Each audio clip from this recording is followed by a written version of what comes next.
Nike 全港學界精英籃球比賽第2階段嚟到最後一日賽事啦，咁即係意味住8強嘅席位會喺呢一日出世。咁全日最刺激嗰一場啊，就一定係 Y 組白衫嘅匯基對可遇嗰一場啦。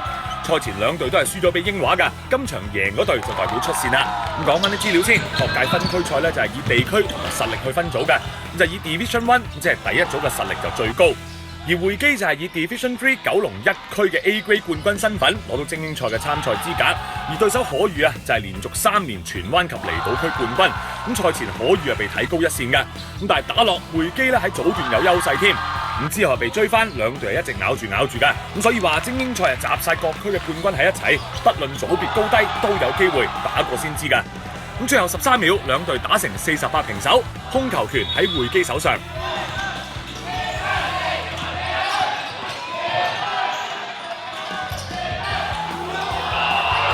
龍志傑處理最後一擊，個波一入就完場啦。咁憑住呢一球絕殺，匯基以50-48勝出。匯基爆冷以第3組別球隊身份同英華一齊入8強。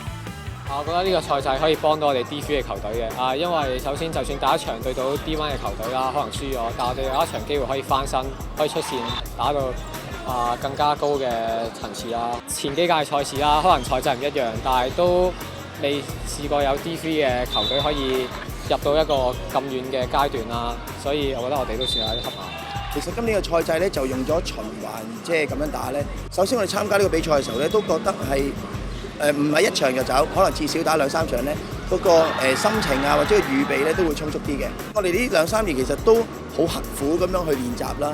咁算唔算超額完成咧？我覺得對住咁隊隊都冠軍級人馬咧，我覺得係好感恩㗎啦已經。咁其實佢哋初頭嘅目標就係4強嘅，咁依家咧就爭一步啫，一半超額完成啦。我諗一半一半啦，即係我都係好開心嘅去到8強其實。轉睇男子 X 組啦，熒光綠色衫嘅裘錦秋喺佢哋第2階段嘅最後一場波，以51-30大炒胡振中，喺第2階段2戰全勝。佢哋踢咗胡振中出局，呢一組另一支出線嘅球隊就係張振興。不過白衫嘅裘錦秋女子隊咧就無緣8強啦。佢哋第一場就輸咗俾永隆㗎，喺第2階段最後一場就以33-35輸咗俾比利羅士。裘錦秋小組2戰全敗出局。女子同埋男子組嘅8強都經已產生晒啦。比利羅士晉級之後就要同衛冕嘅協恩爭入4強噃。8強開始打淘汰制，咁聽日改咗去調景嶺體育館度舉行，大家記得留意啦。